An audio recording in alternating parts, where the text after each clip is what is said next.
warahmatullahi wabarakatuh. Boleh dengar insya-Allah. Baik. Okey, alhamdulillah.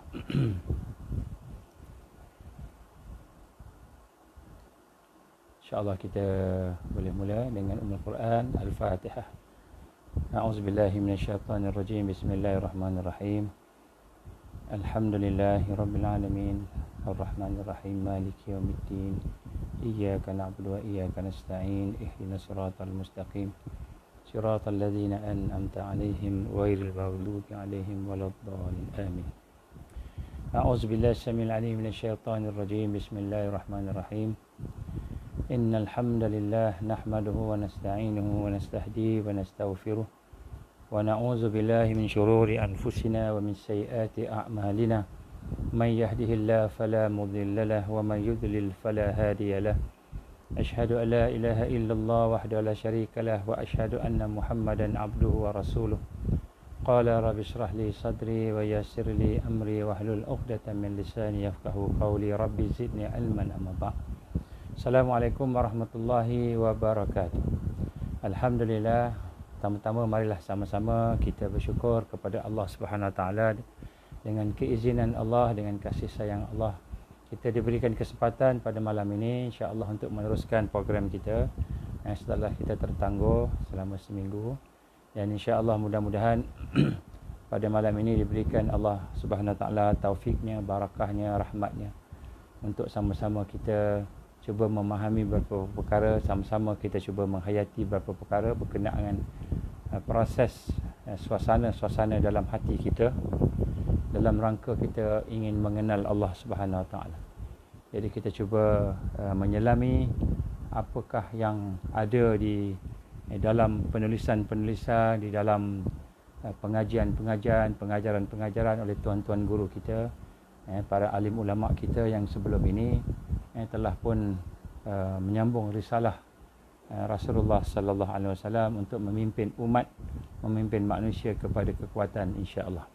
Dan kita mulakan dengan kita selawat dan salam kepada Rasulullah sallallahu alaihi wasallam, pada ahli keluarga baginda dan juga kepada sekalian kaum muslimin dan muslimat. Tuan-tuan, puan-puan rahmat Allah Subhanahu Wa Taala. Pada malam ni sebenarnya saya nak mulakan dengan satu perkara, iaitu berkenaan dengan fenomena yang ada sekarang. Fenomena yang ada sekarang. Fenomena yang ada sekarang ini, walaupun kita rasa macam biasa, kalau di Muar, saya hari ini ada di Johor, kalau di Muar, di Johor contohnya, banjir dengan kita kata hujan yang tak berhenti, tapi ini dah berhentilah. Jadi kita lihat macam biasa, tak ada apa-apa yang berubah, tetapi sebenarnya ada berlaku perkara-perkara yang pelik, di sekitar Melaka, di sekitar Muar, di sekitar Selangor, juga di sekitar tempat-tempat lain yang kita tak perasan. Contoh apa dia, tuan-tuan, puan-puan sekalian? Iaitu kita dapati hujan yang turun itu, dia turun di tempat-tempat yang di luar daripada kawasan takungan air. Contohnya kalau di Penggerang, contohnya tempat takungan air, yang digambarkan oleh seorang sahabat saya yang telah naik ke atas tempat Penggerang itu, tempat takungan air itu, dia telah melihat bagaimana awan yang membawa hujan itu dia terbelah dua. Maknanya dia pergi ke kanan ke kiri, di sekeliling tempat takungan air. Tapi tempat yang sepatutnya hujan, air bertakung tu tak hujan. Tempat yang sekitarnya hujan. Macam sama di Batu Pahat dan di Muar, sama. Begitu juga sedar tak sedar sebenarnya apa yang berlaku di Selangor. Di Selangor hari ini mereka membuat penanaman benih hujan, benih awan untuk turun hujan di kawasan takungan. Dah kita kata tiap-tiap hari ada di sana. Walaupun nampak macam biasa, tetapi sebenarnya kita ada masalah. Sebab tu salah seorang ustaz yang mengkaji tentang Al-Falak, mengkaji tentang falak ini, dia kata aturan angin pun telah berubah daripada yang sepatutnya. Jadi sebenarnya banyak perkara pelik sedang berlaku tanpa kita sedar. Maka kita nak kena rasa bahawa perkara-perkara pelik itu adalah merupakan salah satu daripada tanda-tanda yang boleh membawa kepada kita berfikir tentang perkara-perkara yang ada berlaku di akhir zaman. Jadi sebab itulah kita jangan terpedaya dengan suasana yang nampak okey, nampak tak ada masalah. Tetapi sebenarnya dia ada masalah-masalah yang kita mungkin tak perasan. Jadi insya-Allah nanti satu ketika kita akan bincang tajuk ni lah. Saya nak mulakan dengan itu kerana kita nak sama-sama melatih kepekaan. Kepekaan kita tentang apa yang berlaku di sekitar. Kita nak latih mata kita melihat dengan benar. Hati kita memahami dengan benar, dengan kebenaran.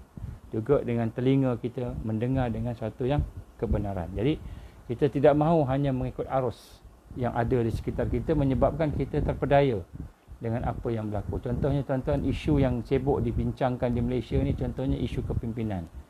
Jadi kadang-kadang kita bincang isu kepimpinan, siapa nak ganti siapa, PM siapa nak ganti contohnya. Kadang-kadang kita terlupa isu-isu yang lebih besar. Begitu juga isu-isu yang lain. Banyak lagi lah. Nampak macam besar tapi sebenarnya isu-isu itu adalah merupakan isu yang tidaklah kita kata impact and high impact dan sebenar dari sudut pembinaan umat. Dia adalah kesannya tetapi tidaklah satu yang paling penting, paling aula. Baik. Pada malam ni kita akan cuba melihat satu tajuk bagaimana kita nak melihat hati kita. Ini sambungan daripada yang kita telah bincang pada minggu lepas. Dan pada malam ini kita nak ulang balik semula apa yang pertama sekali dengan kita kata melihat, musyahadah, melihat Allah. Melihat Allah. Ataupun kita nak melihat, kita bermula dengan melihat dulu. Melihat ini, perkataan melihat ini dalam bahasa Arab, dia kalau kita tengok yang disebut oleh para ulama kita tidak pergilah kita terlalu akademik sangat, terlalu akademik kita pergi kepada dia punya makna dia. Kita lihat melihat ni ada tiga mata. Kita ni ada tiga mata. Yang satu ialah pandangan dari sudut mata kepala kita, mata yang kita tengok ni. Yang kedua ialah pandangan mata akal kita, mata kita berfikir. Dari sudut pemikiran kita melihat, kita berfikir. Dengan pemikiran tu kita melihat sesuatu, kita nampak sesuatu, kita boleh merasai, memahami sesuatu. Yang ketiga ialah mata hati, basirah. Basirah. Jadi mata hati inilah yang sebenarnya merupakan raja kepada kita, yang Allah gambarkan sebagai yang akan baik-baik seluruhnya, rosak-rosak seluruhnya melalui Rasulullah sallallahu alaihi wasallam. Jadi sebab itulah kita lihat bagaimana Allah Subhanahu Wa Taala juga telah menyatakan kepada kita dalam Al-Quran banyak, contohnya ayat-ayat tentang Nabi Musa alaihissalam. Nabi Musa alaihissalam yang telah pun bercakap-cakap dengan Allah. Dia diberikan oleh Allah kelebihan, iaitu dia boleh bercakap-cakap, berkata-kata dengan Allah Subhanahu Wa Taala. Dan apabila dia telah berkata-kata dengan Allah itu, sudah tentulah bila orang dah bercakap, macam kita dah kenal dengan telefon, dah cakap dengan telefon, tentu kita nak melihat. Maka dia pun minta kepada Allah Subhanahu Wa Taala supaya Allah menzahirkan zat dia kepada dia supaya dia nampak.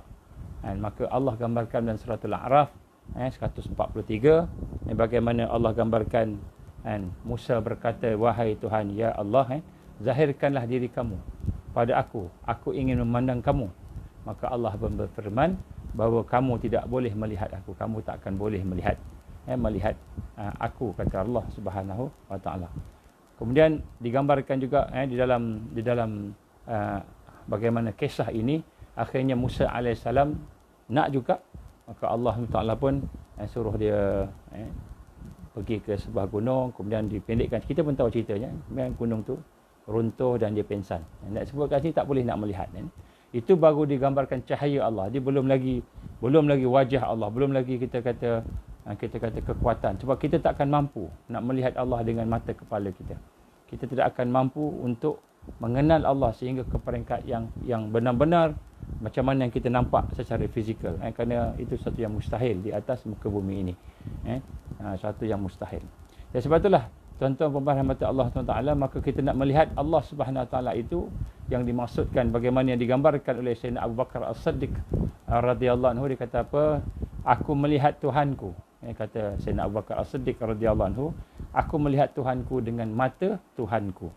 Jadi yang dimaksudkan dengan mata Tuhanku, mata ilahi ini yang digambarkan oleh para ulama yang menghuraikan kata-kata Sayyidina Abu Bakar ini radhiyallahu anhu, ialah dikata yang dimaksudkan adalah mata hati. Mata hati yang mana Allah memberikan kepadanya cahaya, hidayah, inayah, sehingga Allah Taala membuka dan dia boleh melihat boleh melihat Allah Taala dengan mata hati. Maknanya bukan dengan mata kepala tadi. Maka di sinilah kita nak melihat bagaimana digambarkan oleh Ibnu Athaillah rahimallah, Imam Ibnu Athaillah dalam kitab Al-Hikam. Dia telah menggambarkan kepada kita secara bijak bagaimana bahawa dalam salah satu daripada hikmah yang diberikan, saya bacakan sedikit di sini dia punya makna dia. Bahkan dia kata bahawa alam semesta ini gelap. Sebenarnya segala yang ada di hakikat, yang segala yang ada di atas muka bumi ini sebenarnya itu sebenarnya adalah gelap sebenarnya, dan dia menjadi terang. Maksud kita boleh melihat dia dengan cahaya Allah di dalamnya. Allah memberikan cahaya kepadanya baru kita boleh nampak. Jadi kalau kita bayangkan kita dalam bilik gelap, tak nampak kecuali kita ada petik lampu, switch lampu tu baru nampak bila ada cahaya baru nampak. Jadi begitulah. Hakikatnya kita boleh melihat apa yang ada di alam ini, pergerakannya, diamnya, apa sebagainya itu. Hakikatnya itu kita tak boleh nampak, kegelap, tiada apa-apa, tetapi kita boleh melihat dengan cahaya yang Allah Subhanahu Wa Taala berikan kepada kita.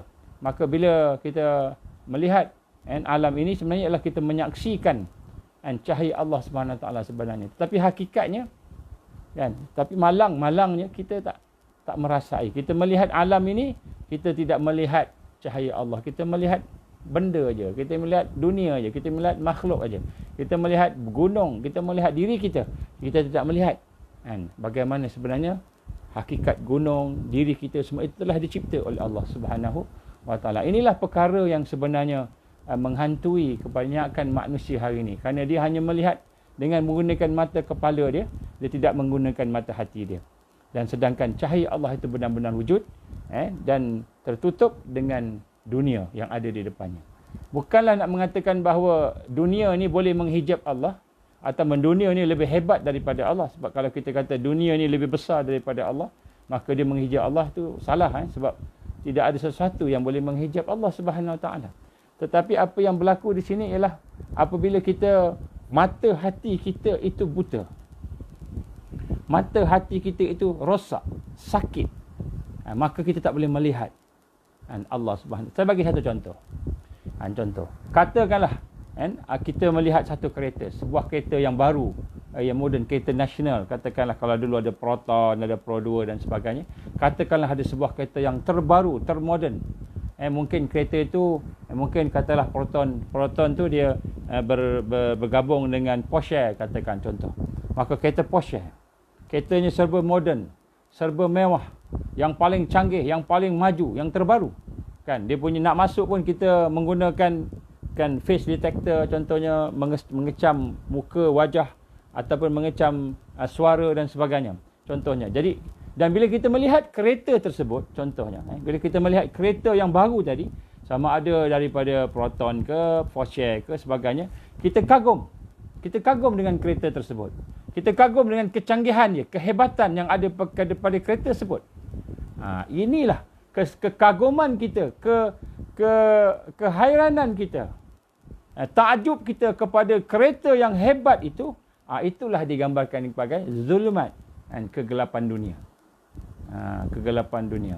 Inilah orang-orang yang bila dibukakan pintu dia, mata hatinya tadi itu, maka yang pertama bila dia melihat kereta, yang pertama sekali cahaya makrifat kenal pada Allah tadi bukan nampak kereta tu.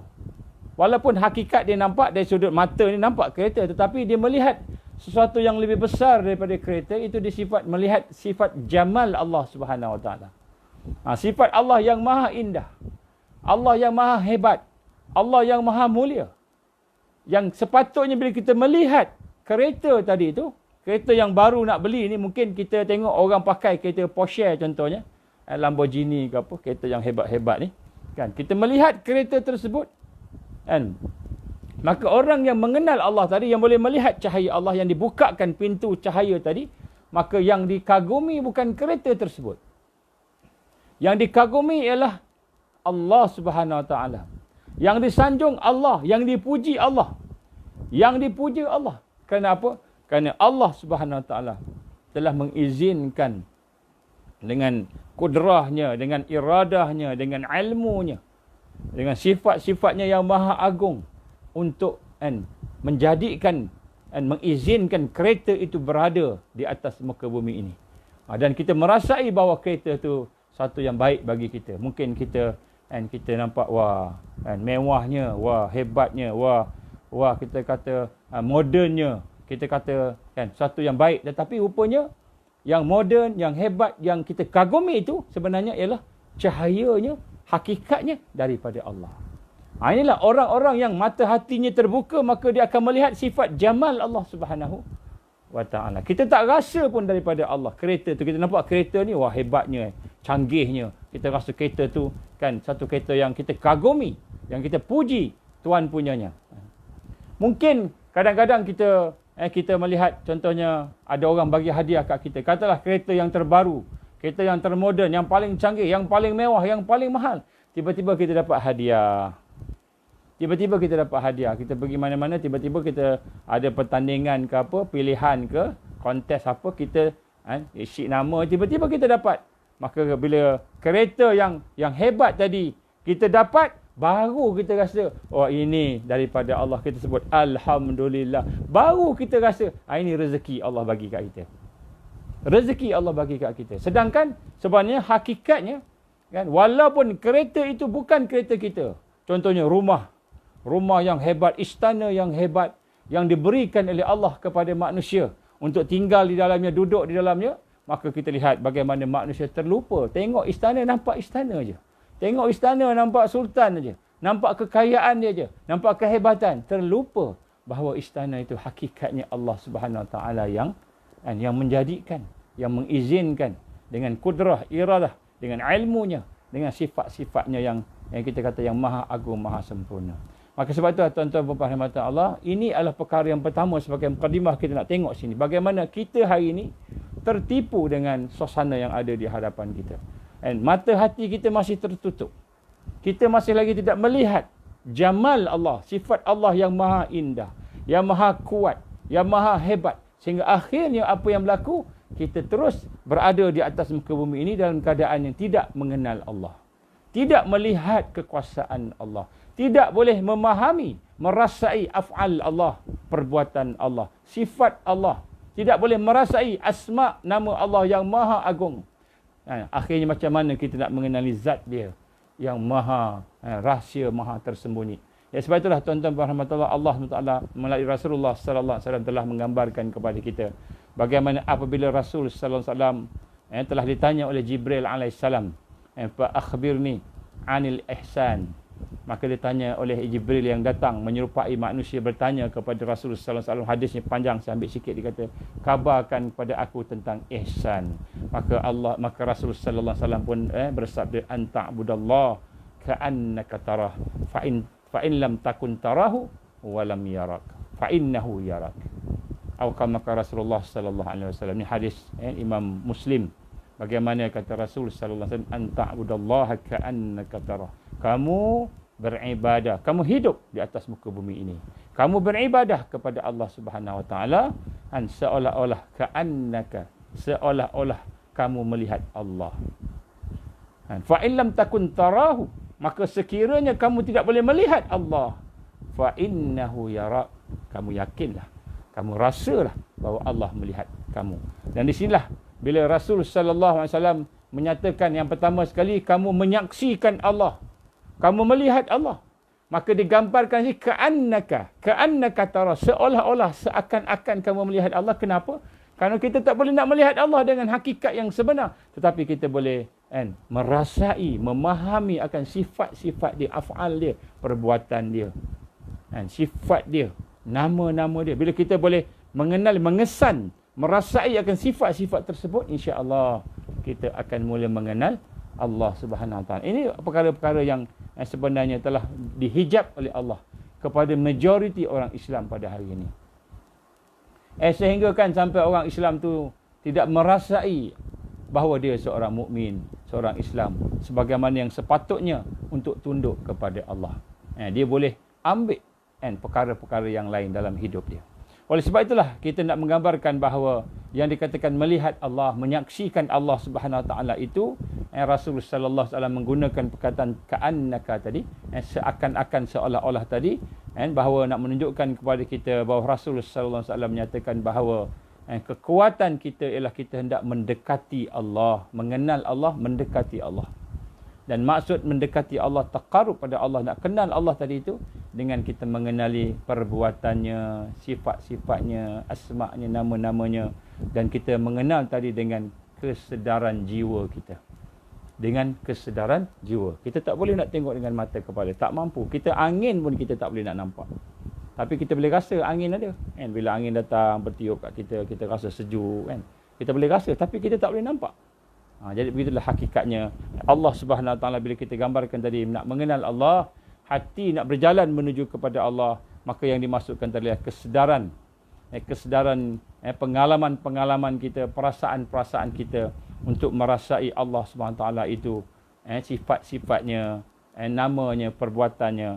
Barulah kita akan mencapai kepada muraqabah, untuk musyahadah, menyaksikan dan mengenal Allah. Tuan-tuan pemerhati mata Allah, ini perkara yang paling asas.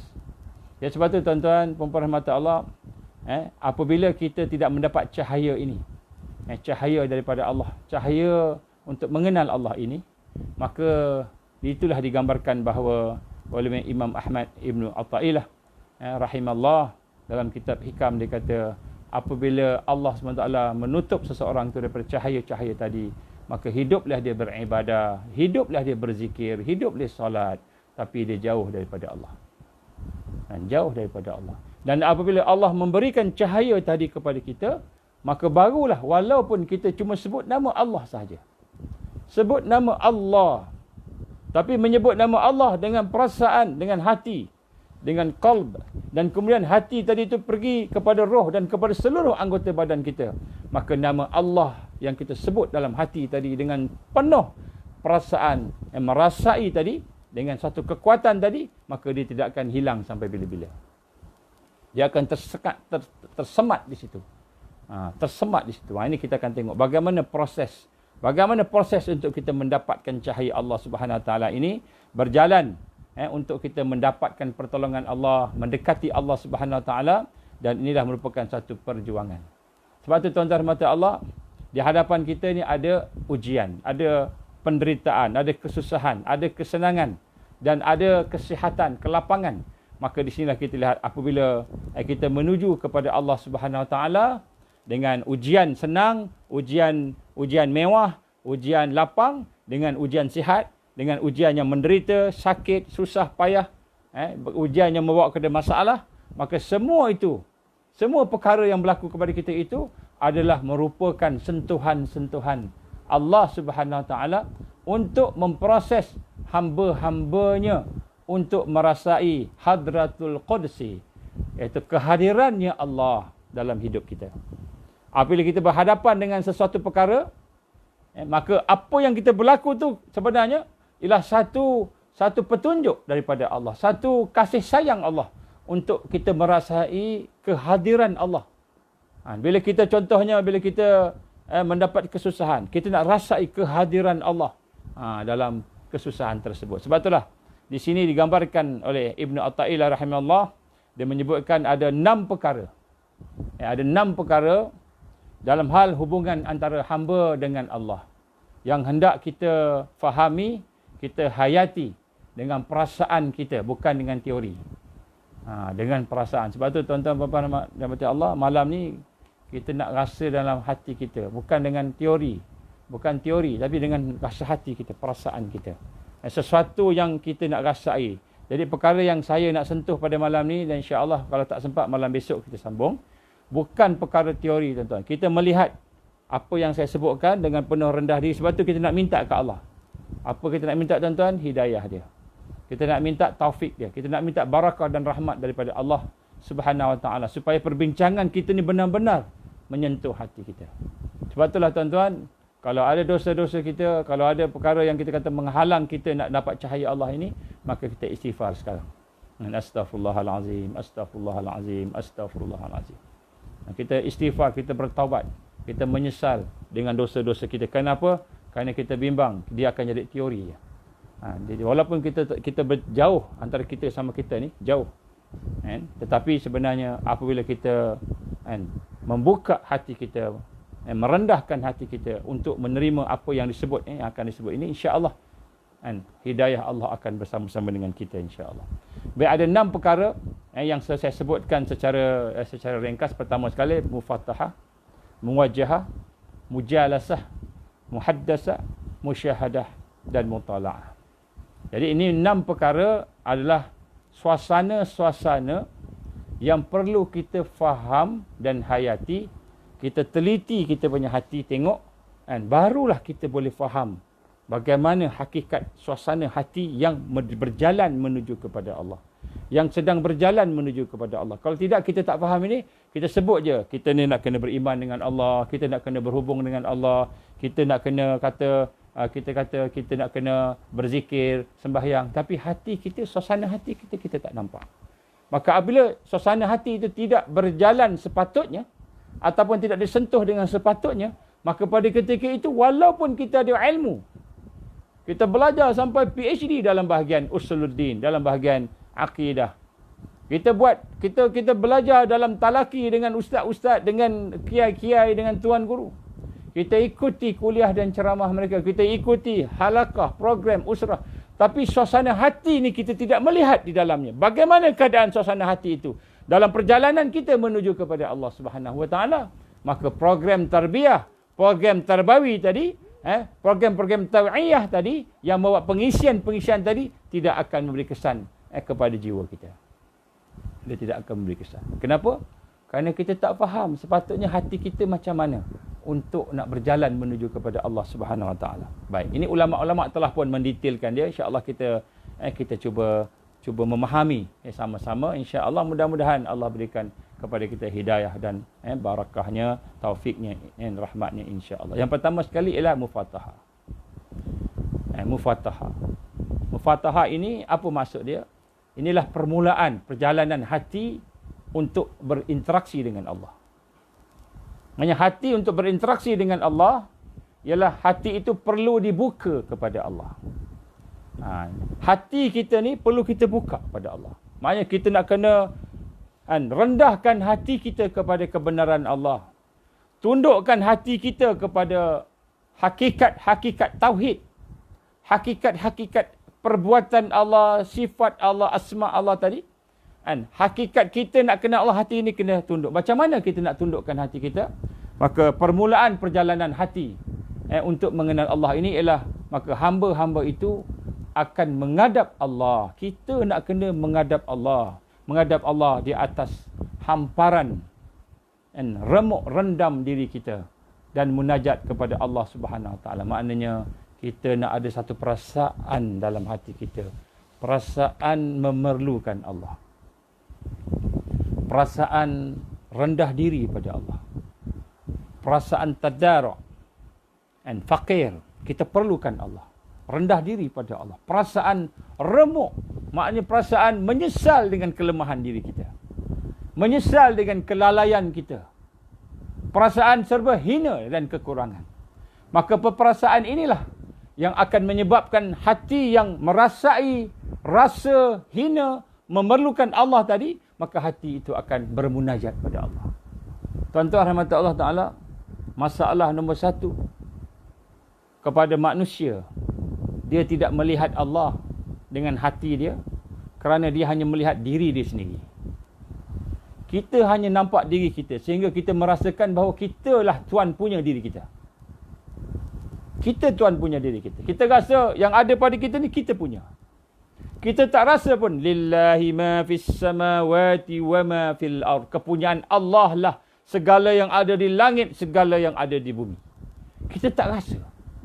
Jadi apabila kita tidak merasai akan Allah Subhanahu Wa Taala lah tuan punya kita, diri kita, maka pada ketika itu kita tidak akan bermunajat pada Allah. Kita sembahyang, Allahu Akbar, kita sembahyang, tapi lidah kita aja yang bercakap. Dan pemikiran kita aja yang berfikir, tetapi hati tak rasa. Sebab hati tak rasa, dia hamba Allah.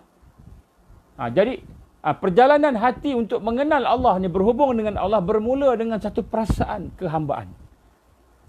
Perasaan permulaan dengan hati yang remuk, hati yang rasa rendah dan hati yang memerlukan Allah Subhanahu Wa Taala, kemudian hati itu akan bermunajat kepada Allah. Dia akan minta apa yang dia nak minta kepada Tuhan dia.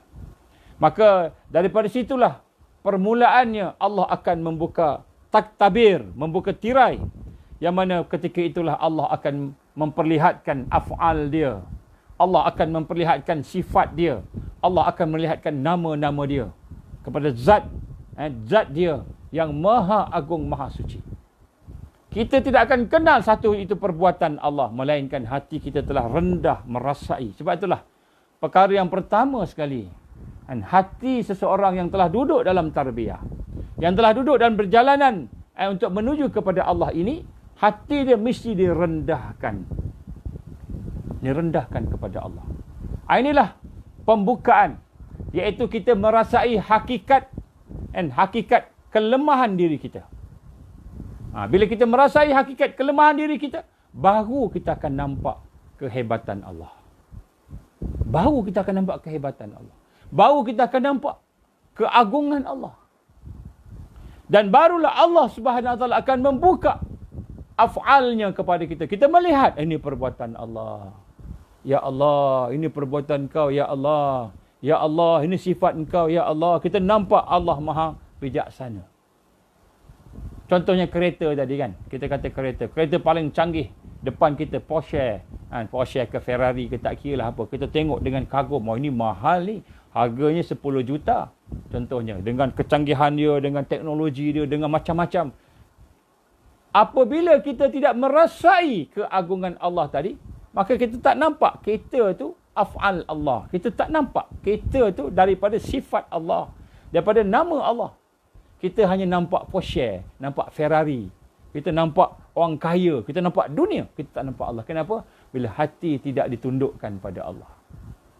Ini mufatahah. Ini perkara yang pertama. Bila kita benar-benar ingin memproses diri kita mendekati Allah Subhanahu Wa Taala, kita kena merendahkan hati-hati kita pada dia.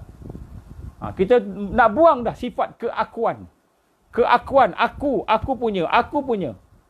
Aku sahaja. Tetapi sebenarnya kita nak tanamkan dalam hati kita, dalam pemikiran kita, Allah Subhanahu Wa Taala Tuan punya. Dialah Raja. Dialah yang memberi rezeki, menjadikan segala-galanya. Maka bagaimanakah proses yang tadi? Tuan-tuan puan-puan, kita nak merasai hakikat kelemahan diri kita. Maka akan lahirlah tawaduk, rendah diri. Akan lahirlah tadaruk, iaitu kita merasai perlu kepada Allah. Kita fakir. Maka akan lahirlah ta'zim pada Allah. Kita akan merasa agungkan Allah. Kita akan mengagungkan Allah. Kita akan meletakkan Allah sebagai Rabb kita. Tuhan yang telah menjadikan kita, memberi rezeki pada kita, menguasai ke atas diri kita. Maka sebab itulah merasai perlu kepada Allah Subhanahu Wa Taala. Merasai sifat-sifat kehambaan, hina, dhaif, fakir dan terbatas. Kita ni hina. Kita ni dhaif, fakir dan terbatas. Apa yang kita buat tadi, ini kita dah bincang dah yang lepas. Maka merasai sifat ini adalah mufatahah. Orang yang membuka hati dia. Ini perkara yang pertama sekali bila nak berdepan dengan Allah Subhanahu Wa Taala. Kenapa Firaun tak boleh nak dapat Allah? Kenapa Firaun tak boleh dapat Allah? Kerana hati dia raja. Dia kata dialah raja, dialah Tuhan. Sehinggalah apabila dia tenggelam. Dah tenggelam dengan tentera, dia tenggelam dengan tentera yang hebat, tenggelam dalam laut. Dah mula tak boleh buat apa-apa, nak berenang pun tak boleh. Maka dia melihat rupa-rupanya ada Tuhan yang menguasai diri dia, tentera dia, harta dia, nyawa dia. Maka ketika itu baru dia sedar, benar Tuhan Musa, benar Tuhan Harun, benar Allah tu ada. Tetapi pada ketika itu dah terlambat. Allah tak izin dah. Maka Jibril masukkan lumpuh dalam mulut dia. Tak boleh nak sebut Allah, tak boleh. Sebab dia dah melampaui batas. Nak sebut kat sini, kenapa dia tak rasa sebelum tu? Kerana dia rasa diri dia raja. Dia rasa dirinya sultan. Dia rasa dirinya dia punya. Malahan nyawa orang yang ada depan semua dia punya. Tuan-tuan rahmat Allah SWT. Sebab itulah dalam sifat hati apabila mau berjalan menuju kepada Allah, mufatahah maknanya kita nak membuka hati kita ini, iaitu kita nak merasai akan hamparan remuk.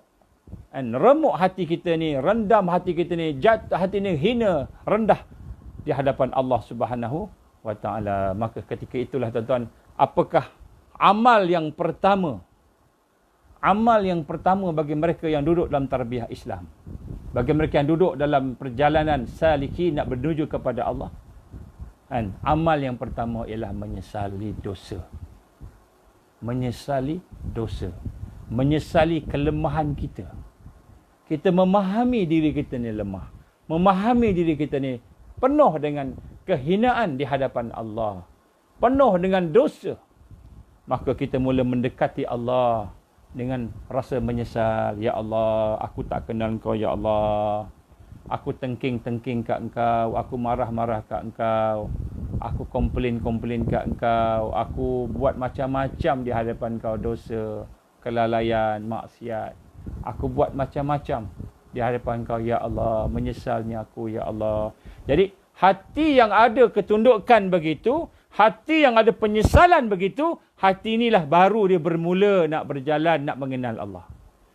Baru dia mula nak nampak cahaya Allah yang saya sebut tadi. Baru dia nampak sifat-sifat Al-Jamal, Allah Subhanahu Wa Taala yang maha indah.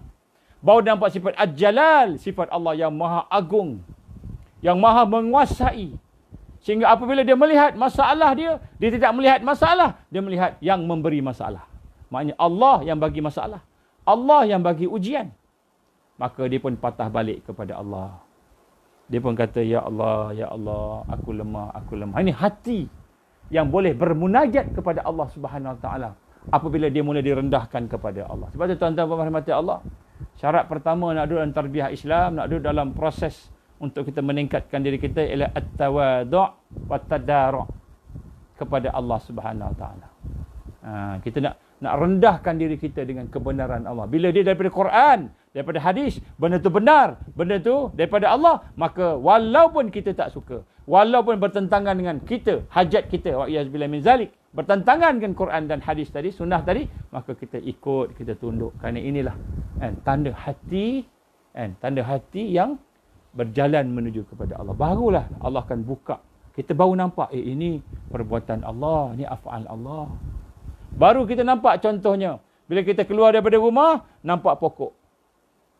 Depan rumah kita ada pokok besar, pokok kecil, pokok durian, ikutlah pokok apa. Melihat pokok, kita dah tak nampak pokok sahaja. Walaupun pokok tu ada di depan kita, kita melihat af'al Allah.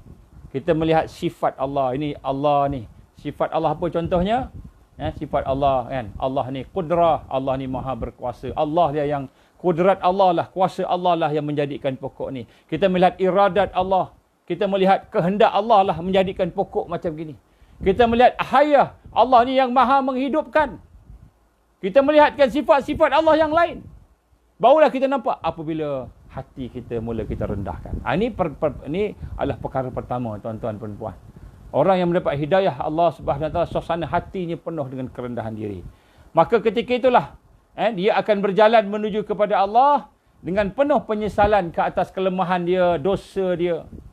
Kan? Maka dia akan merendahkan dirinya kepada kebenaran Allah dan mula berjalan. Bila kita rendahkan diri kita kepada kebenaran Allah, barulah kita mula berjalan. Hati kita, saya bukan cakap teori ni tuan-tuan dan puan-puan.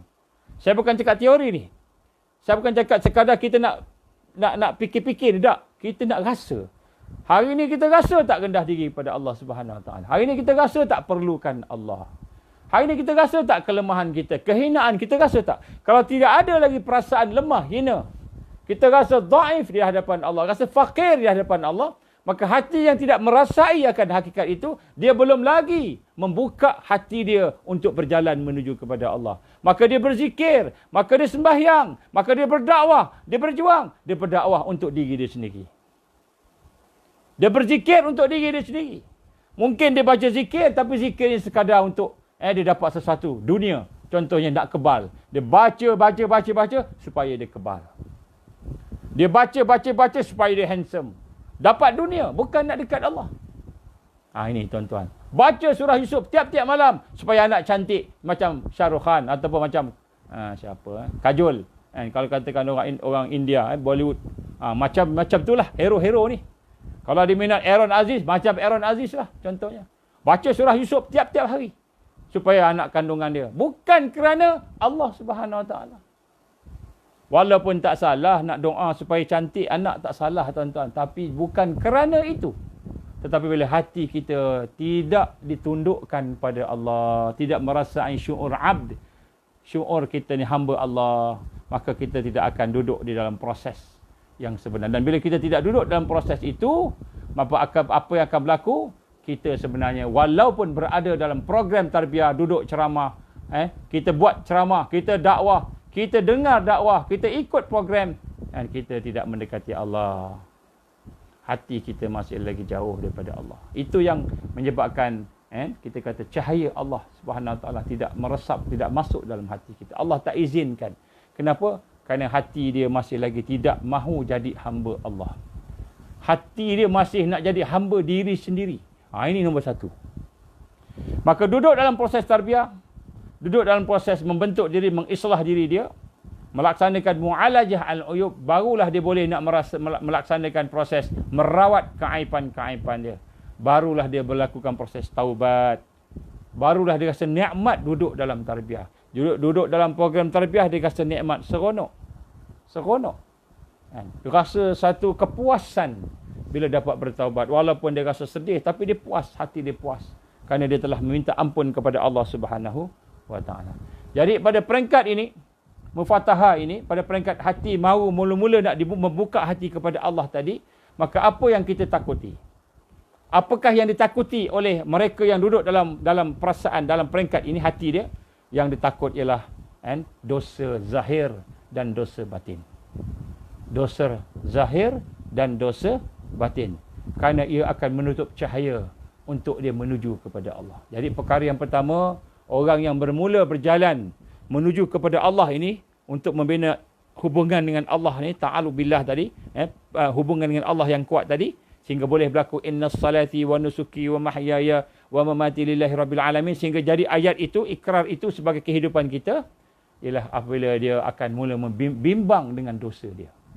Dosa zahir. Apa dosa zahir tuan-tuan? Saya ambil petik sikit berapa dosa zahir. Contoh. Dosa zahir. Bagi wanita. Contoh tuan-tuan, bagi wanita. Bagi wanita, apabila sebahagian pandangan ulama kata apa, kan, dia hendaklah menutup wajah dia. Sebahagian ulama kata kena tutup wajah. Kalau tak tutup wajah, buka tapi tanpa perhiasan. Ini jumhur. Jumhur.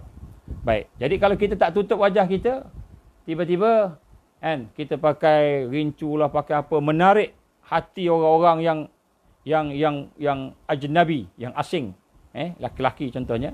Berdosa tak? Berdosa.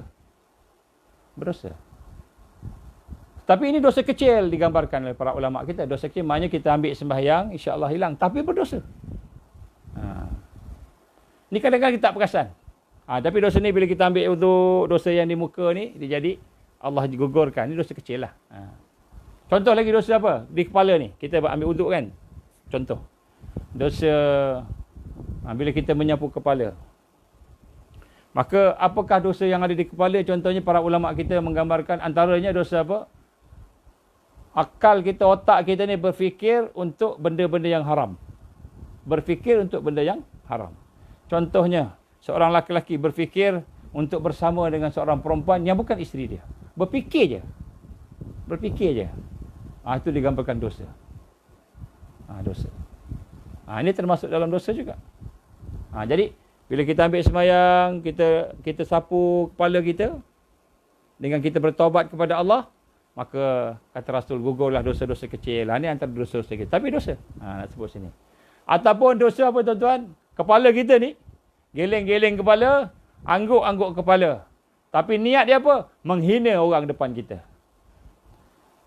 Kawan-kawan kita kena cela. Kena maki. Kena apa? Kena cemuh lah kita kata. Kita guna kepala kita mengejek dia. Kita mengangguk.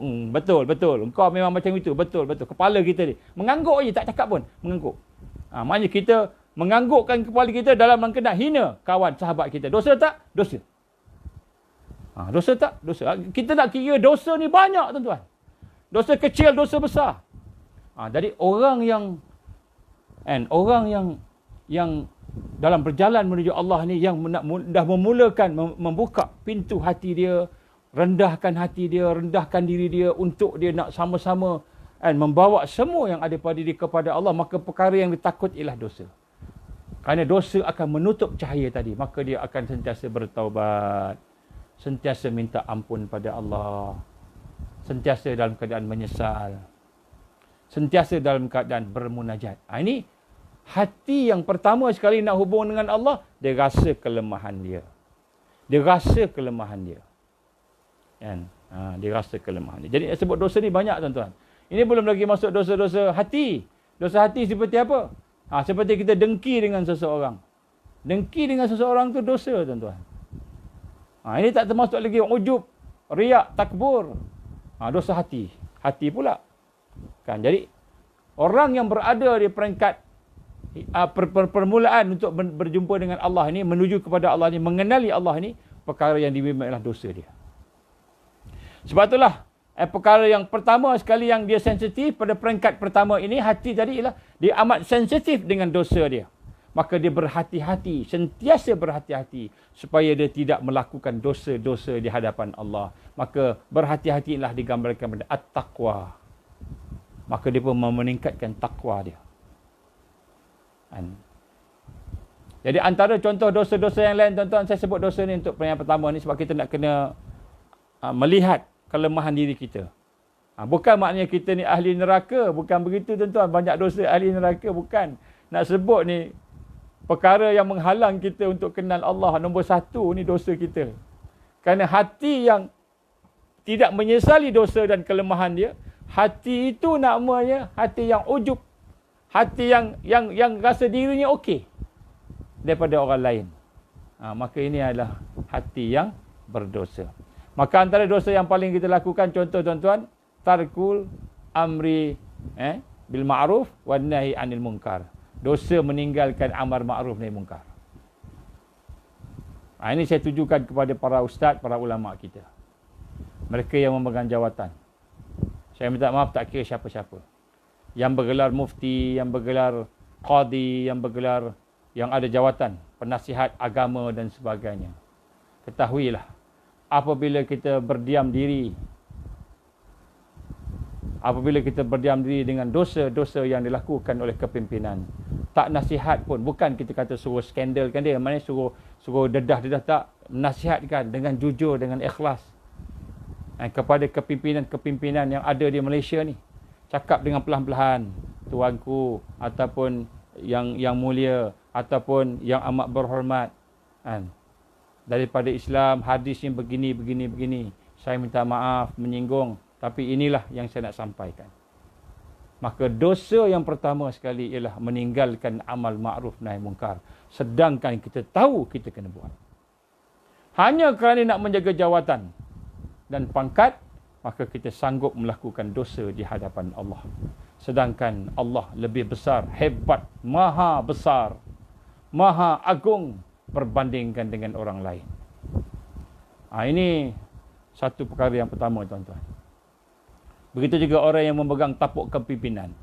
Apabila dia memegang tampuk kepimpinan dan mengkhianati amanah yang diberikan oleh Allah kepada dia, maka bau syurga pun tak dapat, tuan-tuan. Ini dosa yang kita kata meninggalkan amar ma'ruf nahi munkar.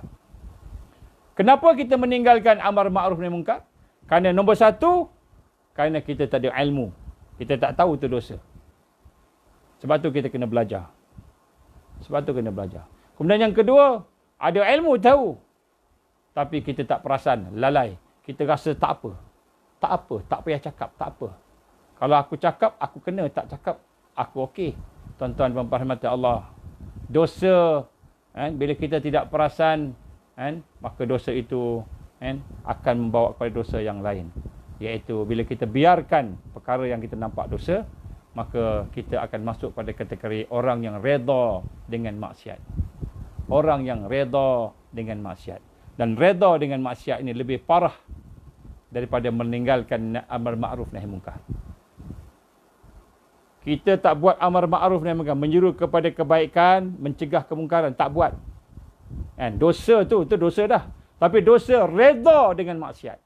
Redha dengan kemungkaran itu lebih besar daripada meninggalkan amar ma'ruf nahi munkar. Kita redha. Ini lebih parah lagi. Jadi sebab tu tuan-tuan, ini dosa kita. Kita jangan tengok orang lain, tengok diri kita. Ada tak maksiat dalam rumah kita? Ada. Ada tak maksiat dalam hidup kita? Ada. Ada tak maksiat dalam company kita? Ada. Ada tak maksiat dalam anak-anak buah kita? Ada. Tiba-tiba kita biarkan maksiat tu tanpa kita usahakan nak bagi nasihat ke, nak bagi hidayah. Di sudut kita kata usahakan majlis ilmu, usahakan majlis ilmu supaya ada kesedaran, hidupkan majlis-majlis peringatan supaya orang yang salah tu dia tahu dia salah, mungkin dia tak tahu. Tuan-tuan, kita tengok anak buah kita tak sembahyang. Anak buah kita tak sembahyang dan kita redha, tak apalah tak sembahyang. Adakah kita ni tidak berdosa? Kita ni ketua, tuan-tuan. Kita bapa, kita ibu, tahu anak-anak tak sembahyang dan kita redha anak-anak tak sembahyang. Redha kepada anak tak sembahyang itu hijab untuk kita dekat dengan Allah. Walaupun kita baca sampai 1000 kali zikir, 10,000 kali, 20,000 kali zikir Quran kita baca buat, tapi kita redha dengan maksiat, maka redha dengan maksiat itulah satu dosa yang wajib kita bertaubat. Ini suasana hati. Suasana hati yang benar-benar ikhlas, benar-benar nak tunduk kepada Allah Subhanahu Wa Taala. Dan ini permulaan, tuan-tuan. Ini permulaan. Ini permulaan. Kalau kita yang ini kita tak boleh nak buat, perlahan-perlahan dah, pelan-pelan, maka sudah tentu kita tak akan mampu untuk buat yang kemudian-kemudian. Ada 6 semua sekali, tuan. Ya, sebab tu tuan-tuan rahmati Allah SWT, at-taubah fauran, taubat ni kena segera. Dan bukan sekali, kena buat banyak kali. Buatlah taubat banyak kali, tuan-tuan. Bermula dengan istighfar lah. Istighfar. Astaghfirullah, astaghfirullah. Sebab tu saya nak ajar tuan-tuan pada malam ini, sama-sama saya lah dengan tuan-tuan. Selain daripada yang wajib kita buat, yang haram, yang jahat kita tinggalkan, yang Allah larang, maka tuan-tuan kita kena bertaubat. Bertaubat bukan hanya untuk diri kita saja. Saya nak minta tuan-tuan buat ni amal yang diminta oleh syekh-syekh. Saya pernah pergi berjumpa dengan ada seorang, siapa nama dia, Allahumma salli Muhammad. Dia ni pernah sekali dengan Syekh Qutb rahimahullah, dan pernah sekali dengan ulama-ulama besar lah.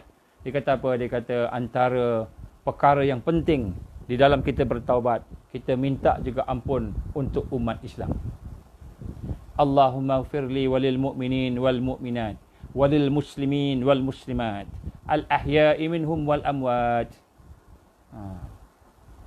Minta ampun untuk umat Islam sekali, yang beriman, yang Islam. 27 kali kata Rasul sallallahu alaihi wasallam. Ada orang kata hadis ni hadis dhaif. Tak apalah kalau kamu nak kata dhaif ni, kita nak amal. Kita nak amal. Apa dia? Kita membaca, kan, kita minta ampun kepada Allah Subhanahu Wa Taala. Saya nak sebut tadi, hadis ni orang kata hadis dhaif, ada yang ada saluran lain kata hadis ni sahih.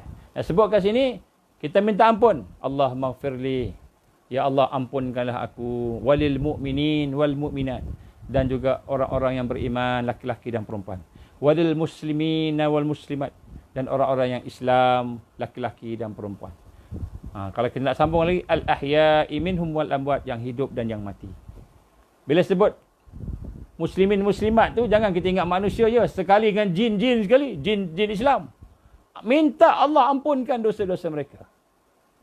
Tuan-tuan, besar kata Syekh, dia kata, kita amalkan di akhir zaman, minta ampun untuk semua muslimin muslimat.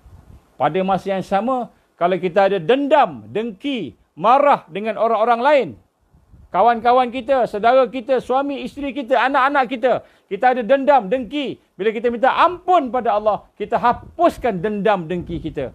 Orang yang bersih hati dia terhadap saudaranya, sentiasa memperbaiki, ini adalah sifat ahli syurga. Sifat ahli syurga. Maknanya, pada masa sama bila kita sebut Allahumma ighfirli, ya Allah ampunilah dosaku, walil mu'minin wal mu'minat, orang yang beriman, laki-laki perempuan, walil muslimin wal muslimat, orang yang Islam, laki-laki dan perempuan, kita ingat siapa yang kita dendam, siapa yang kita marah tadi, siapa yang kita dengki tadi, kita ampunkan dosa dia.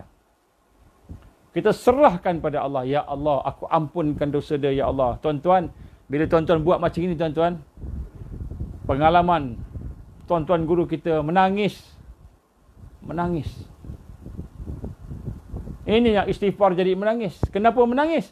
Sebab kita benci dengan dia. Kita marah dengan dia. Kita dendam dengan dia. Dia buat zalim pada kita. Dia buat aniaya pada kita. Kita ampunkan dosa dia. Dan kita minta Allah ampunkan dosa dia. Maka ketika itu kita rasa rendah diri pada Allah. Rendah diri pada Allah. Allah akan campakkan satu perasaan ikhlas pada kita. Kita akan rasa nikmatnya hidup bersama-sama dengan keampunan. Dan bila kita ampunkan dosa dia, mungkin dia pernah aniaya kita, dia buat dosa kat kita, dia zalim kita pun maafkan dia. Kita ampunkan apa yang dia buat tadi, biiznillah, dengan izin Allah. Maka Allah akan ampunkan dosa kita. Dan sebab itulah tuan-tuan, di tahap yang pertama, mufatahah ini ialah at-taubah wal munajah. Kita bertaubat dan kita bercakap-cakap dengan Allah dengan penuh tawaduk dan tadarruk. Dengan penuh rendah diri, dengan penuh rasa memerlukan Allah. Ini nombor satu. Nombor dua, tuan-tuan, disebut muwajahah. Muwajahah. Apa maksud muwajahah ini? Muwajahah ni macam saya duduk macam gini. Contoh, tuan-tuan duduk di sana. Kita berdepan. Menghadap wajah. Kita berhadapan wajah. Kalau dalam kerja kahwin apa dia panggil? Makan beradab, makan menghadap. Lebih kurang gitulah. Maka muwajahah ini maknanya hati yang saling berhadapan dengan sikap kita menghadap kepada Allah sebagai hamba. Kita sebagai hamba, kita rasa kita hamba. Yang nombor satu tadi, kita buka diri kita, rasa rendah diri pada Allah, rasa dari sebagai hamba. Yang kedua, muwajahah ni maknanya kita menghadap Allah. Tapi kita tak nampaklah Allah. Tapi kita nak menghadap Allah dengan perasaan kita sebagai hamba tadi. Kita menghadap Allah tanpa sedikit pun, tanpa sebentar waktu pun, kita berpaling daripada Allah. Maknanya apabila kita dah menghadap Allah, maka wajah kita menghadap ke kiri, menghadap ke kanan, menghadap ke depan, ke belakang, menghadap ke mana pun, maka kita sedang menghadap Allah. Menghadap wajah Allah. Kemana sahaja pun kamu berpaling menghadap, maka kamu sedang menghadap wajah Allah. Apa wajah Allah? Kita melihat af'al Allah. Kita melihat sifat Allah. Kita melihat perbuatan Allah. Kita melihat sifat Allah. Kita melihat nama-nama Allah. Kita kata tersorok, tersurat di hadapan kita. Maka kita menghadap mana pun, kita sedang menghadap Allah. Ini hati yang tidak berpaling dengan Allah Subhanahu Wa Taala. Jadi apabila kita telah mula memahami hakikat yang pertama tadi, maka kita nak mendekati suasana hati yang kedua, iaitu suasana hati yang sentiasa menghadap Allah, merasai Allah di hadapan dia, merasai Allah melihat dia, merasai Allah mengawasi dia, dan melihat sesuatu, dia akan melihat sifat-sifat Allah tadi. Maka apabila dia sentiasa menghadap Allah, tanpa sedikit pun dia berpaling daripada Allah. Dia tak berpaling daripada Allah Subhanahu Wa Taala. Hati dia tadi itu tidak berpaling daripada Allah Subhanahu Wa Taala, tanpa lalai, tanpa alfa untuk berzikir pada dia, mengingati dia. Jadi Allah Subhanahu Wa Taala, tuan-tuan, dia sentiasa memberikan cahaya kepada hamba-Nya. Kalau kita nak sebut kat sini, contohnya matahari. Matahari, dia sentiasa memberi cahaya kepada bumi. Pada bumi. Sentiasa bagi cahaya. Tetapi kenapa jadi malam siang? Sebab matahari bergerak dan bumi yang tak terkena, yang di sebalik daripada itu jadi gelap malam. Yang kena jadi siang. Kalau kita pakai teori bumi bergerak, maka bumi bergerak dan berpusing, kawasan yang kena cahaya siang, kawasan yang berpaling daripada matahari gelap. Kalau kita pakai teori matahari yang bergerak, macam mana dalam surah Yasin, matahari yang bergerak, ni dia ada teori yang berlawanan. Tapi tak ada masa lah kita nak cerita kat sini. Tapi nak sebut sini, bila matahari bergerak, apabila kita duduk di belakang, berpaling daripada matahari, maka tak dapat cahaya.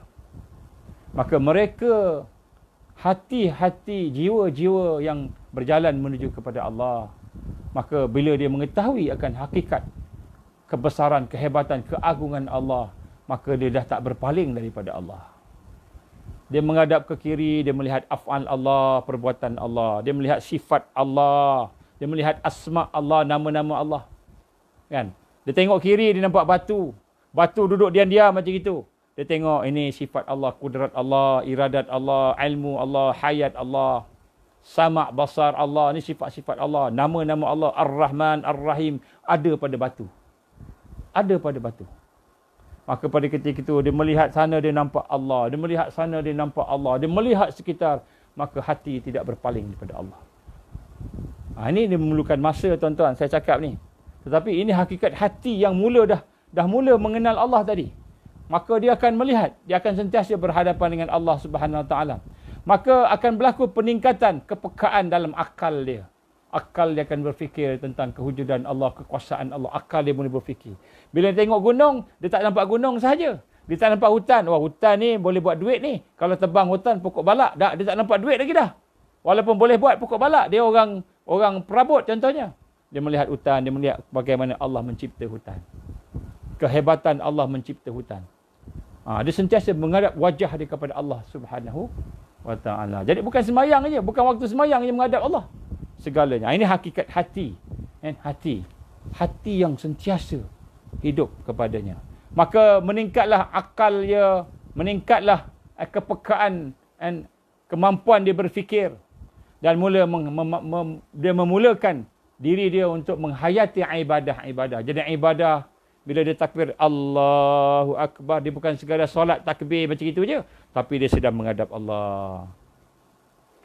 Bila dia berpuasa, contohnya, walaupun orang tak ada, nak makan boleh, nak minum boleh, nak kunyah-kunyah gula-gula boleh, nak minum air sikit-sikit boleh. Kan? Tetapi dia sentiasa menghadap Allah. Allah bersama dengan dia. Allah bersama dengan dia. Maka di sinilah hidup dia akan mula mendekati ibadah-ibadah. Ibadah yang hidup, yang ikhlas. Dan mula mengenali maksud ibadah yang sebenar. Dia hati mula kenal maksud ibadah. Jadi sembahyang ni bukan sekadar rutin. Sembahyang ni sebenarnya ialah komunikasi. Perhubungan kita dengan Allah. Solat ni bukan main-main. Dia mula rasa. Hati mula rasa. Maka dia pun jaga sembahyang dia. Dia jaga Quran dia. Maka hati itu pun menghayati maksud ibadah. Dan mengenali syurga dan neraka. Hati nak mula mengenali syurga. Hati nak kenal syurga. Bukan baca kisah syurga. Bukan dengar kisah neraka. Hati nak cari. Syurga ni apa? Dia nak rasai nikmat syurga. Dia nak rasai kebimbangan murka Allah dengan ancaman neraka Allah. Dia nak rasa. Hati mula rasa. Sebab dia dah mula menghadap Allah. Macam kita menghadap sultan. Kalau kita menghadap sultan, boleh kita main-main. Paling-paling dengan dia. Jalan membelakangkan dia, boleh. Kalau protokol, mana boleh. Jalan pun mesti undur macam itu. Saya ni tak pernah lah berjumpa dengan sultan. Saya ni tak pandai. Tapi macam itulah agaknya. Protokol dia kan. Jadi tak boleh sebarang-sebarang. Pakai pun tak boleh pakai baju sompang camping. Agaknya lah nak menghadap dia. Contoh. Yang sebut ni maknanya Allah lagi-lagi hebat. Tapi hati. Hati yang sentiasa dalam keadaan merasai kehambaan tadi. Dan hati yang sentiasa merasai bersama dengan Allah. Maka hidup dia menuju kepada akhirat. Maka hati dia akan menuju kepada akhirat. Hati dia akan menuju kepada redha Allah. Barulah hati dia akan cari redha Allah. Dia tak cari dah. Kan? Redha manusia. Dia dah tak cari dah dunia ni. Walaupun dunia ni dia bukan tinggalkan. Ni hati Saya sebut hati bukan fizikal. Fizikal masih lagi. Berniaga. Masih berniaga. Tapi dia berniaga mencari redha Allah. Dia bekerja sebagai pegawai polis. Pegawai polis mencari redha Allah. Dia bekerja sebagai sultan. Sultan yang mencari redha Allah. Dia bekerja sebagai Perdana Menteri. Perdana Menteri yang mencari redha Allah. Dia bekerja sebagai hakim. Hakim yang mencari redha Allah. Maka hati dia telah menghadap Allah. Baru dia mengenal hakikat Allah tadi. Maka dia pun menghubungkan diri dia mengenali af'al Allah. Maka di sinilah bermulanya dia mengenal af'al Allah. Asma Allah. Sifat Allah. Dia mula kenal. Yang tadi tu dia kenal diri dia. Peringkat awal ni. Yang peringkat mula-mula dia kenal diri dia lemah. Dia kenal diri dia banyak dosa. Dia kenal diri dia serba kekurangan. Maka dia nak minta kepada Allah kekuatan. Dia minta kepada Allah kemuliaan. Ya Aziz, a'izzani bika. Wahai Tuhan yang maha mulia. Muliakanlah aku dengan kemuliaan-Mu, Ya Allah. Allahumma inni dha'ifun. Faqawwini, Ya Allah. Aku ni lemah. kuatkanlah aku. Ini yang pertama. Kan? Allahumma inni faqirun fa'aghnini. Ya Allah, aku fakir, kayakanlah aku. Ini yang pertama. Mari kita rasa diri kita hamba. Yang kedua ni, dia mula bila dia menghadap Allah, berwajah kepada Allah tadi, maka dia mula nampak sifat Allah, perbuatan Allah. Mula-mula nampak perbuatan Allah dulu. Pokok ni kenapa dia sengit Oh, ni perbuatan Allah. Bukan sebab ada orang tarik. Walaupun ada orang tarik, tapi dia nampak perbuatan Allah dulu. Langit kenapa warna biru? Dia nampak perbuatan Allah. Ni perbuatan Allah. Allah yang buat ni jadikan langit warna biru. Kenapa langit tak jadi warna merah? Kenapa langit tak jadi warna hitam, gelap contoh? Jadi warna biru. Kan? Matahari jadi warna sekian. Kan? Pokok jadi warna sekian. Laut jadi warna sekian contoh. Dia melihat sesuatu, maka dia melihat af'al Allah. Ini perbuatan Allah. Dia melihat sifat Allah. Ini sifat-sifat Allah. Sifat yang 20 yang kita belajar tu contohnya. Sifat Allah. Dia melihat kepada nama-nama Allah. Ar-Rahman, Ar-Rahim. Allah Maha Pengasih, Allah Maha Penyayang. Dia melihat nama-nama Allah. Dia melihat. Dia menghadap, bermuwajah. Dan di sinilah, maka dia akan mula sensitif dengan kewujudan Allah. Hati dia mula rasa Allah ni ada. Allah ni sedang tengok aku. Allah ni sedang mendengar apa yang aku bisik-bisik. Aku sakit hari ni. Allah tahu aku sakit. Dia rasa kewujudan Allah. Syu'ur wujdan Allah. Merasai kewujudan Allah. Hati ni rasa. Hati. Bukan teori. Bukan teori. Hati rasa. Jadi kalau hati kita tak rasa lagi kewujudan Allah, maka hati kita belum lagi berjalan menuju kepada Allah Subhanahu Wa Taala. Belum lagi terikat. Maka wujudlah tafakkur. Maka dia mula berfikir. Akal dia mula berfikir tentang sifat-sifat Allah. Maka dia menghubungkan segala yang ada dalam kehidupan dia dengan keagungan Allah. Maka dia mula mendekatkan diri dia kepada Allah dengan ibadah-ibadah. Ibadah-ibadah. Dia buat ibadah bukan lagi nak pahala. Walaupun Allah bagi pahala, tapi dia buat ibadah bukan nak pahala. Dia buat ibadah kerana dia nak dekat dengan Allah. Nak takarub dengan Allah. Ini hati yang telah bermuwajahah. Yang telah mula menghadap Allah. Berhadapan dengan Allah Subhanahu. Ini hati. Saya sebut dengan hati. Bukan fizikal. Fizikal, kan? Kita berhadapan dengan dunia sini, tapi hati, perasaan kita, rasa hati kita. Maka di sinilah ke mana sahaja kau melihat, maka di situ ada wajah Allah. Ini ayat Quran. Mana saja kamu melihat, di situ ada wajah Allah. Wajah Allah ni bukanlah kita nampak macam manusia muka, kan. Apa yang kita bayangkan, kita lihat, semua tu bukan Allah. Tetapi hati kita rasa ini perbuatan Allah. Ini sifat Allah. Ini nama-nama Allah. Ni semua ni. Jadi kita pun sedang menghadap wajah Allah. Baru kita nampak hati kita sedang bergerak menuju kepada Allah. Dan bila hati bergerak menuju kepada Allah, kita pun tenang bersama Allah. Allah bagi kita kesusahan, masalah. Allah bagi kita kepayahan, penderitaan. Kita mula rasa tenang bersama Allah. Sebab kita melihat penderitaan kita, sakit kita, ini semua adalah sifat jalal Allah. Jalal Allah. Allah yang maha berkuasai, yang maha menguasai. Al-Jabbar. Allah yang maha mengalahkan, menggagahi. Al-Qahar. Allah yang maha memaksa. Jadi kita sakit, kita menderita sebab Allah sifat Al-Jabbar, Al-Qahar. Kita melihat wajah Allah. Kita melihat wajah Allah. Maka bila melihat wajah Allah, sifat Allah Al-Jabbar, Al-Qahar, Al-Qawi, sifat Allah yang maha kuat, maka kita melihat sifat-sifat Allah tadi, maka kita hamba, kita pun tunduk, Ya Allah, Ya Allah, Engkau bagi aku sakit, Ya Allah, Engkau bagi aku menderita, Ya Allah, Engkau bagi aku berada dalam susah, Ya Allah, Ya Allah, aku redha, Engkaulah Tuhan, aku hamba. Engkaulah Al-Jabbar. Kita pun baca Ya Jabbar, Ya Jabbar, Ya Jabbar. Engkaulah Qahar yang maha memaksa. Ya Qahar, Ya Qahar, Ya Qahar. Kita baca nama Allah, kita sebut nama Allah dengan hati yang penuh rendah diri pada Allah. Maka jadilah apa yang berlaku pada kita tadi itu satu kenikmatan. Kita pun sebut Ya Latif, Ya Latif, Ya Latif. Kita pun sebut nama Allah. Ya Allah yang maha halus, yang maha lembut. Sesungguhnya apa yang berlaku kepada aku ni, masalah, ujian, kesusahan, penderitaan, semua ini adalah merupakan satu daripada Engkau yang maha lembut. Ada kebaikan. Susah macam mana pun, ada kebaikan.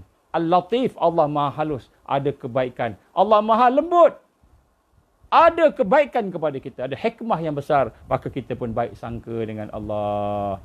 Kita pun boleh sabar dengan Allah. Kita pun sentiasa berada dalam keadaan reda pada Allah. Nampak? Jadi bila hati itu sudah mula bermuwajahah, mula melihat suasana sifat Allah tadi, maka pada ketika itulah hati itu akan tenang bersama masalah. Datang masalah, tenang sebab dia merasai masalah daripada Allah. Allah nak uji sabar dia. Ya Allah, aku sabar. Ya Allah, aku sabar. Ya Allah. Ya Allah, berilah aku kekuatan untuk sabar. Sebab tu Allah gambarkan berkata, wasta'inu bis sabri was salah. Mintalah pertolongan daripada Allah dengan sabar dan salat. Jadi bila Allah bagi susah, kita sabar. Ya Allah, aku sabar. Ya Allah, aku tahu setiap benda tu ada ganjaran. Saya bagi satu contoh, tuan-tuan. Ganjaran Allah. Digambarkan oleh Rasul SAW. Ini dihuraikan oleh para ulama kita lah. Kita masa tak banyak. Contoh, tuan-tuan. Orang hutang dengan kita. Orang hutang dengan kita. Berapa dia hutang? RM10,000. Punya dia kata janji hujung tahun akan bayar. Dia hutang tahun 2018, hujung tahun 2019, insya-Allah saya akan bayar. Tiba-tiba tahun 2019, bulan 12, dah habis, dah masuk 2020, kita minta dengan dia, Pak Mat, ataupun bukan nama sebenar lah. Saya nak minta hutang ni, saya nak guna duit ni, anak saya nak masuk sekolah, nak masuk universiti, saya nak guna duit tu. Tiba-tiba dia tak nak bayar. Dia kata minta maaf lah, dia kata bisnes saya ni rugi COVID-19 sebagainya, saya tak ada duit nak bayar. Maka kita marah dia. Kan Pak Mat dah janji.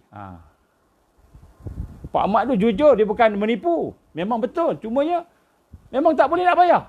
Tak ada duit pun. Kita tahu dia betul, dia jujur. Pak Mat ni dah janji dengan saya. Maka kita nak kena nampak orang ni kan. Kena nampak apa dia? Ini izin Allah. Dia tak boleh bayar izin Allah. Kita tahu dia jujur, maka kita pun sabar. Tak apalah Pak Mat, kalau boleh bayar, cubalah bayar berapa yang boleh. Sebab saya perlu sangat duit. Ataupun Pak Mat minta dulu daripada siapa-siapa ke. Sebab saya perlu nak contoh. Kalau tak boleh,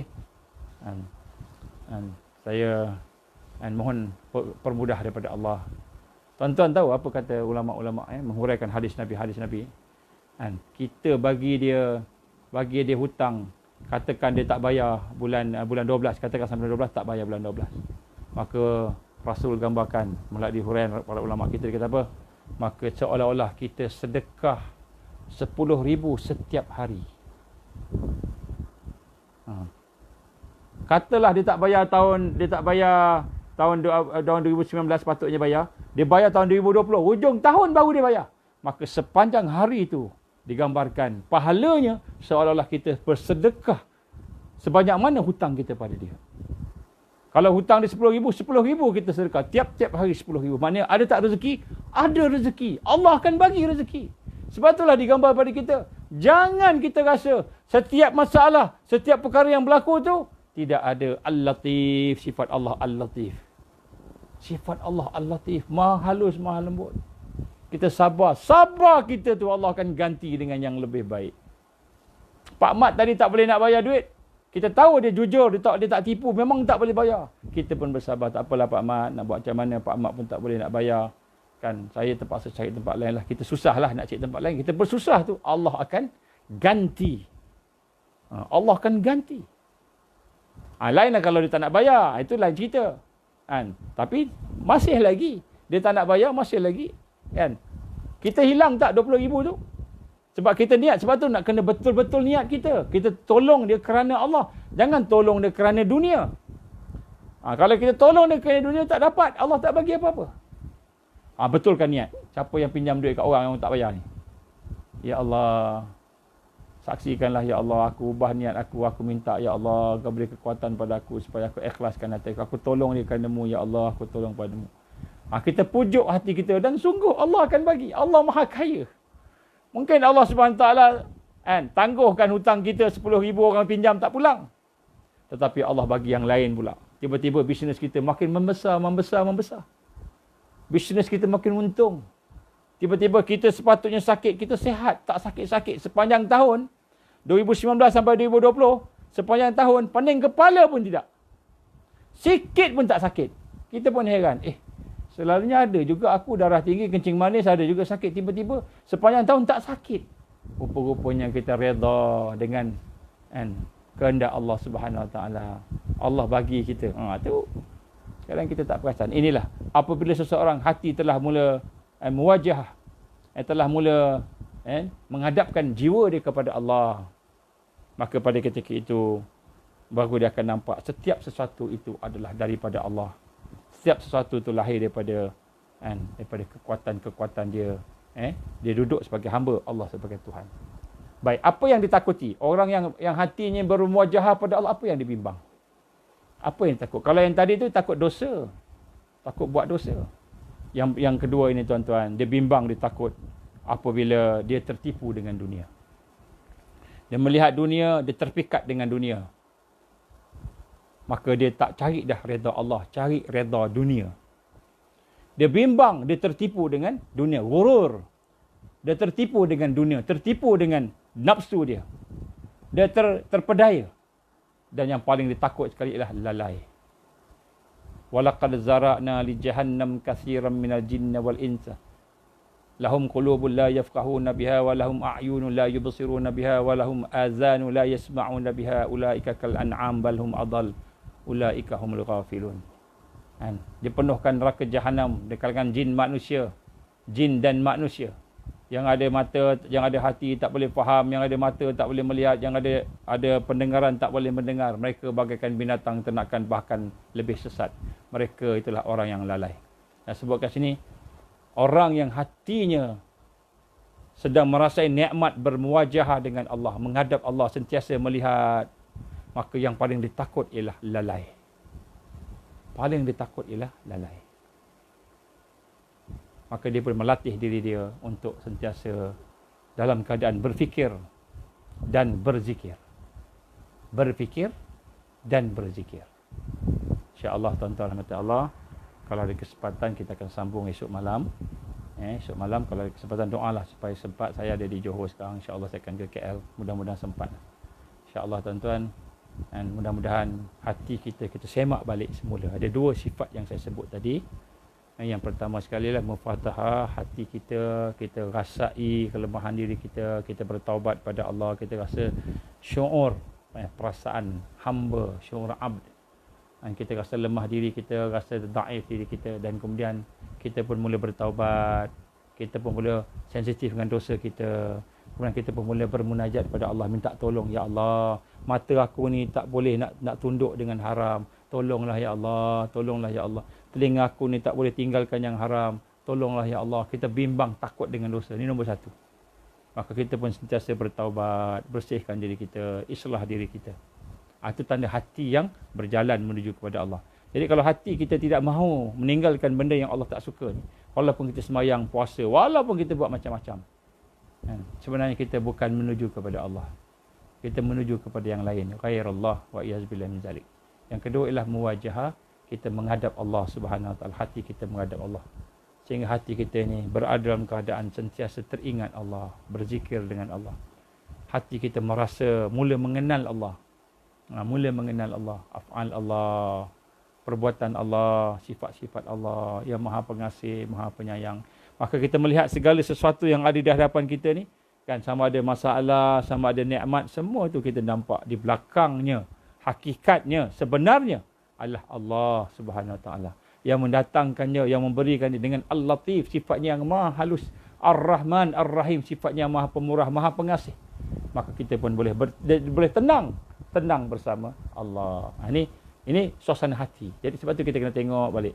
Kalau tak ada suasana hati ni macam mana? Nanti kita akan bincang lagi insya-Allah. Besok kita akan sambung yang ketiga, keempat, kelima dan keenam. Mudah-mudahan Allah izin kita faham. Tuan-tuan, puan-puan, sama-sama doa supaya kita kuat untuk istiqamah insya-Allah. Aku li qouli hadza astaghfirullahalazim li wa lakum, insya-Allah kita baca doa rabitah. Allahumma salli ala sayyidina Muhammad wa ala alihi wa sahbihi baraka wa sallam. A'udzubillahi samil alim minasyaitonir rajim. Bismillahirrahmanirrahim. Alhamdulillahirabbil alamin wassalatu wassalamu ala asyrafil anbiya'i wal mursalin wa ala alihi wa sahbihi ajma'in. Allahumma innaka ta'lam anna hadhihi al-qulub قد استمعت على محبتك والتقت على طاعتك وتوهدت على دعوتك وتعهدت على نصرة شريعتك فواثق اللهم رابطتها وأدمتها واهدها سبولها واملأها بنورك الذي لا يخبو واشرح صدورها بفيض الإيمان بك وجميل التوكل عليك وأهيها بمعرفتك وأمتها على شهادة في سبيلك يا الله إنك نعم المولى ونعم النصير. اللهم انصر الإسلام والمسلمين والمستضعفين والمجاهدين في كل مكان وفي كل زمن. اللهم انصرنا على تارك الدعوة وتارك التربية وتارك الجهاد في سبيل الله. لا إله إلا أنت سبحانك إنا كنا من الظالمين. اللهم إنا نعوذ بك من عذاب جهنم. اللهم إنا نعوذ بك من عذاب القبر. اللهم إنا نعوذ بك من فتنة المحيا والممات. اللهم إنا نعوذ بك من فتنة المسيح الدجال. اللهم إنا نعوذ بك من المأثم والمغرم. اللهم إنا نعوذ بك من أن نشرك بك شيئا نعلم ونستغفرك لما لا نعلم. اللهم اختم علينا يا الله بحسن الخاتمة ولا تختم علينا يا الله بسوء الخاتمة. ربنا أتمم لنا نورنا واغفر لنا إنك على كل شيء قدير. ربنا هب لنا من أزواجنا وذرياتنا قرة أعين واجعلنا للمتقين إماما. ربنا هب لنا من أزواجنا وذرياتنا قرة أعين واجعلنا للمتقين إماما. ربنا اغفر لنا ذنوبنا وإسرافنا في أمرنا وثبت أقدامنا وانصرنا على القوم الكافرين. ربنا آتنا في الدنيا حسنة وفي الآخرة حسنة وقنا عذاب النار. وصلى الله على سيدنا محمد وعلى آله وصحبه وبارك وسلم. سبحان ربك رب العزة عما يصفون والسلام على المرسلين والحمد لله رب العالمين. سبحانك اللهم وبحمدك أشهد أن لا إله إلا أنت أستغفرك وأتوب إليك.